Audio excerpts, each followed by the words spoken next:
This is Wake and Bake with Reverend Kim. We have to become a match for the world that we're trying to call in. Like attracts like. It's not personal. It's quantum physics. We created this virus, this pandemic, this global crisis collectively. We all need it for our own individual reasons, for our own shadow work. Each of us is experiencing it differently based on our own specific needs for growth. And so is each family and each business, each community, each system, and each country too.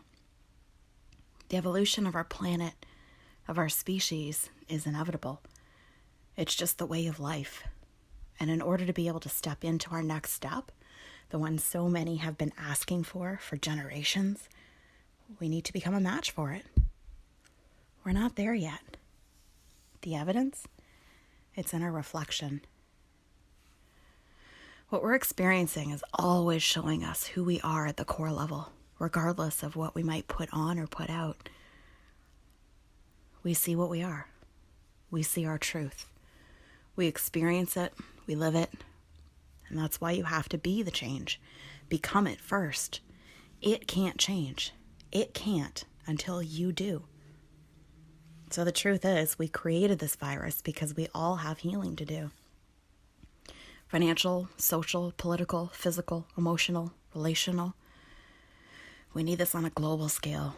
And however challenges have been presenting themselves to you is what you have to heal. Our triggers are there for us. Whatever you have an emotional response to is for you to heal. That's the shadow. None of us are evolved past the ego. None of us are ascended masters. We all have work to do. This is the time to look deeply and deal with it. We can't call in a new earth and skip the work of earning it. We have to become a match. And that's not by forcing the external to change. We have to become the change first. Embody it. Be it. Because yes, you do create your own reality based on your beliefs and needs to heal and evolve. Not the world's. The world doesn't need you. It's not on you to fix it or even to inform it of the things you personally don't like. It's on you to do your own part by fixing yourself. Don't be afraid to look at all the things you're not proud of. A moral inventory is necessary. Be brave. Really look and see your fears. Really look and see where you have made mistakes, where you're not feeling proud, where you feel ashamed, secretive, deceptive, arrogant, lonely, broke, inadequate, insecure. Look at your fears and really go ahead and look at them. There's this message being shared right now. Everyone telling everyone else not to live in fear, not to have fears, but it's bullshit. Go ahead and be scared. Go ahead and admit your fears, because I promise you that even the ones telling you not to are swimming in them. Not admitting fears, not allowing them, not facing them and working through them, which is their actual reason and intent, anything but is spiritual bypass. Of course you're scared right now. Of course you have fears. This is unprecedented. The entire world has been shaken up. That's going to cause some unease. And to deny it, that's spiritual bypass. A Course in Miracles says that a miracle is a shift in perception from fear to love. Not denial of fear, but a shift in perception. And what is that? Looking at it, understanding it, and finding your way to gratitude for it. Healing. Healing is the miracle, not the absence of fear. Fear is your lighthouse. And to condemn someone for it is to be a jerk, not awakened. Of course you're scared.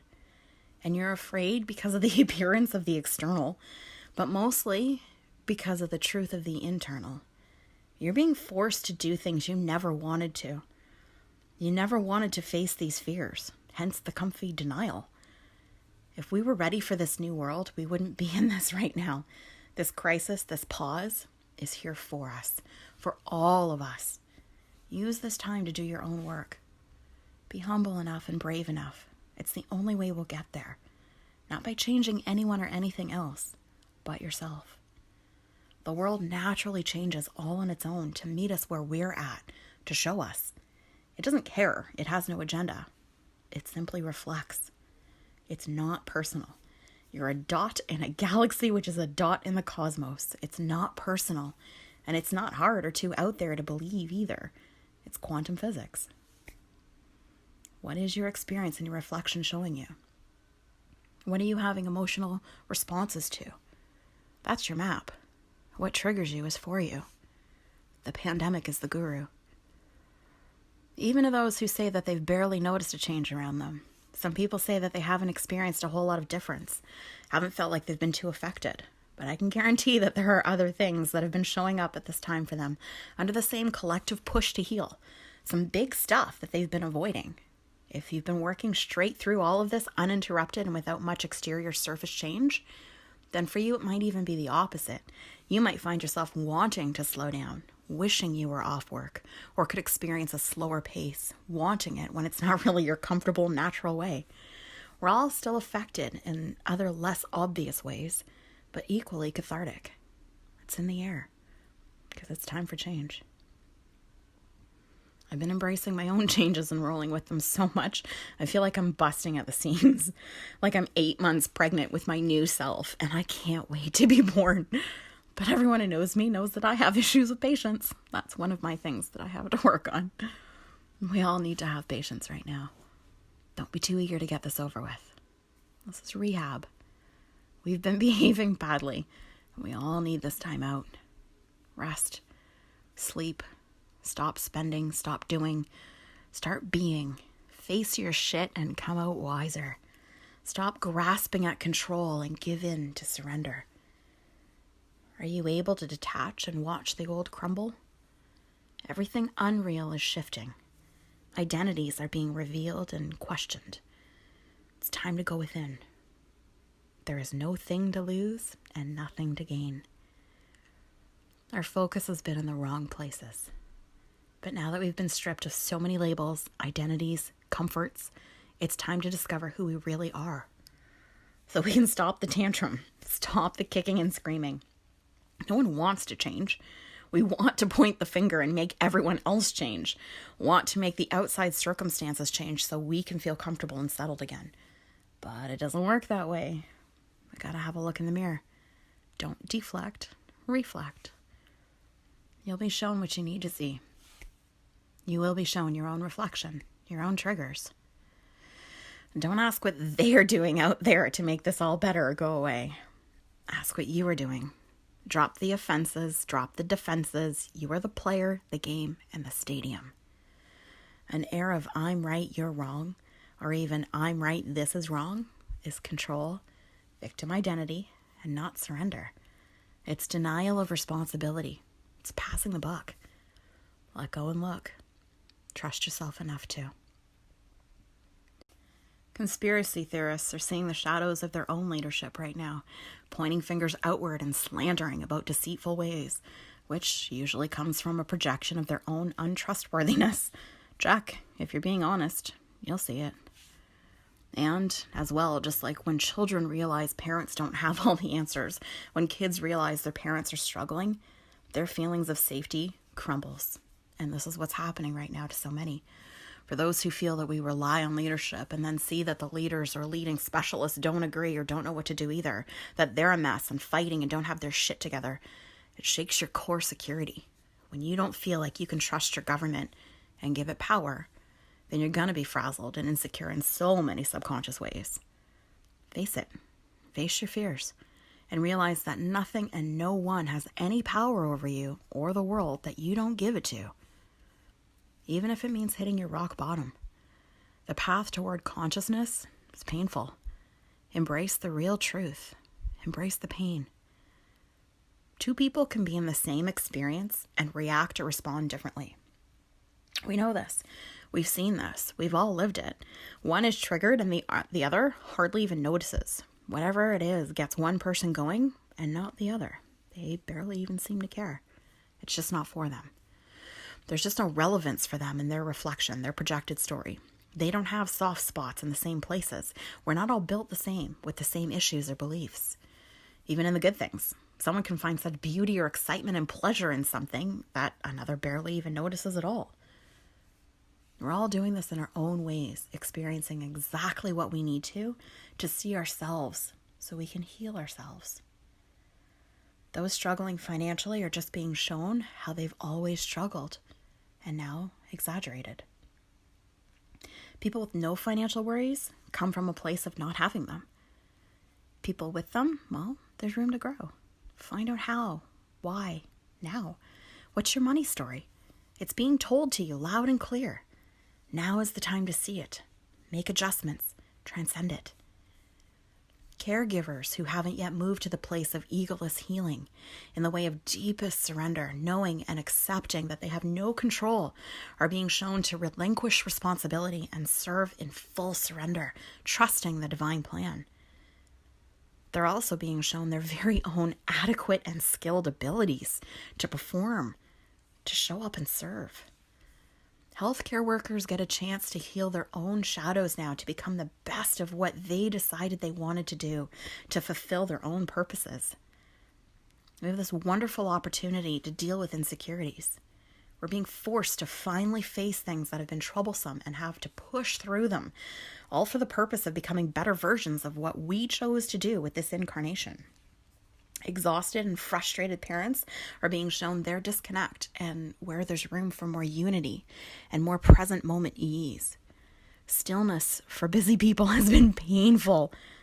Learn to sit with yourself. Face what you've been running from. Lonely people are lonelier. Make new connections. Or forgive and accept your isolated tendencies or whatever it is that haunts you when you're by yourself. Offended people are more offended, and offensive people are more offensive too. I'm making light of this, but it's true. Check that too. Anxious people feel better when things go their way. They need to feel in control, and a deep fear of being judged is often present too. Face those demons as the anxiety increases. People who are cleaning and organizing at home are trying to create function within chaos, controlling the environment to feel better inside. Find the better first, and then watch how easily the purge takes place. The virus is eating away at our layers. We're all mushy and vulnerable right now. But that's okay. It's a good place to be. But it's up to you what you do with it. Face yourself, run and scream and point fingers, or grow. We're all doing this very differently, handling it in our own ways, distracting ourselves or doing the heavy lifting. Some people have been focused on moving.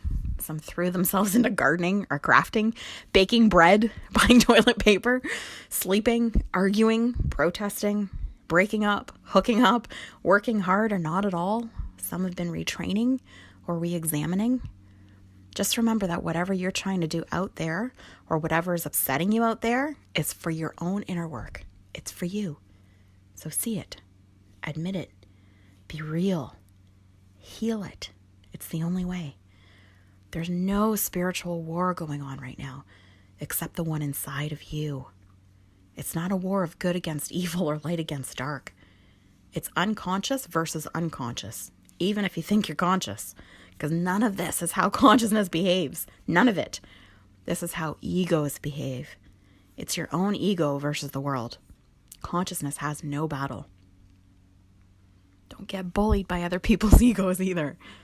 Don't let it happen. There's a lot of opinions flying around, and there are many out there name-calling right now too, saying really mean things like sheep, trying hard to bully others into sharing their beliefs and ridiculing them to wake up to what they've deemed as truth, when really it's just their own experience of their own reflection needed for their own inner work they're projecting.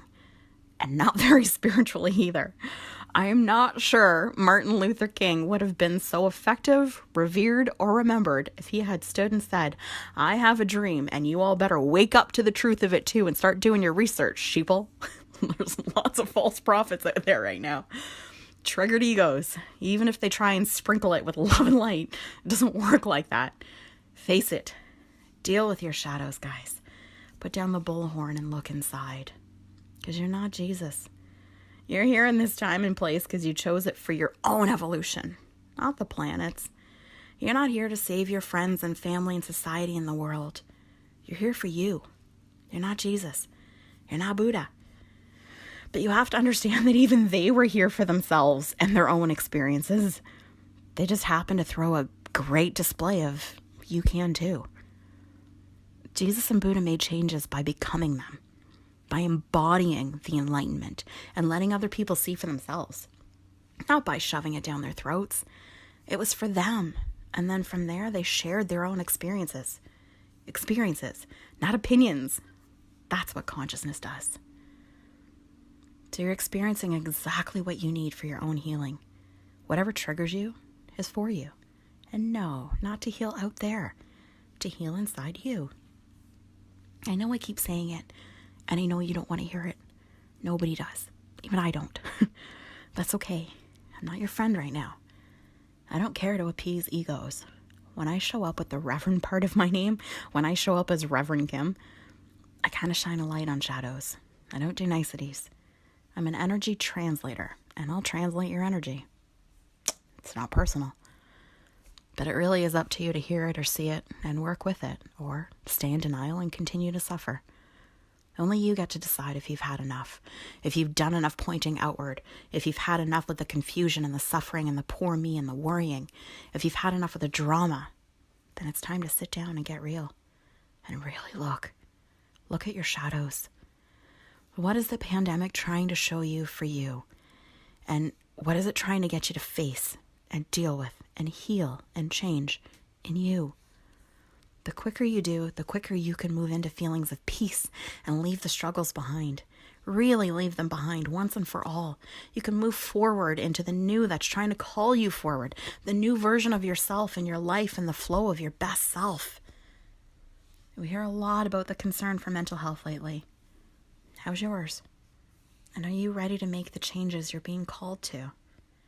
Remember, life's not actually an asshole, even if you feel like you've lost everything. That's just your judgment. But things have gotten tougher. It's the things that aren't good for us, though, or the things that aren't meant to continue. If you look, you'll see that that's what's getting tougher. Things like affairs. Affairs have been harder to hide. Addicts have had moments of panic, and a lot have had a much harder time too. And I'm sorry, but again, not being your friend here, I'm glad for it. Because are those really ways that are best for you and all involved? Is there a better way? Is it time to deal? There are concerns over the increased rates of domestic abuse. Again, not being your friend, I'm glad. Because now maybe you'll be forced to make those changes too. And what's obviously not the best place for you if this is what happens when you're forced to spend more time together. You can have better. I'm not saying these are easier choices, easier ways, easier changes. Not at all. They're hard as fuck. And that's why it takes such a drastic event like a global pandemic to shake it up. But guess what? You're in luck. Lonely people are feeling lonelier. Busy people are being forced to sit still. But still people are finally feeling more themselves, giving themselves permission to fall into their own natural patterns. The introverts are thriving. Could it be true?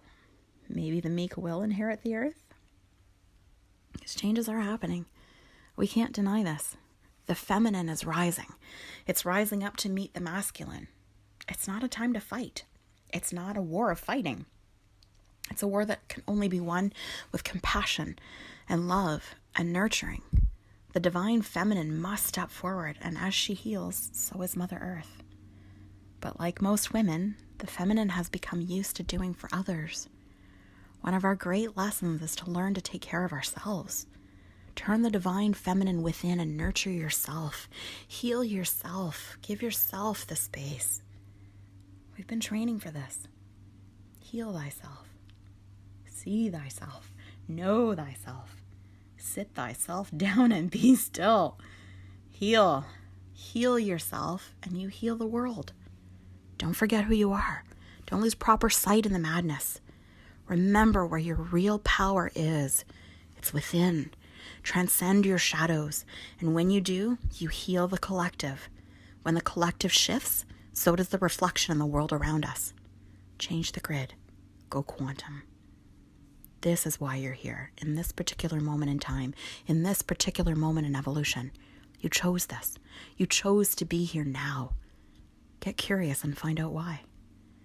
You can't pick and choose when you believe in this stuff. It's time to walk the talk. Learn to be grounded on unstable ground. Are you in resistance? Are you in acceptance and surrender? Heal yourself. Heal the world. This is why you're here. Let's light it up with Reverend Kim.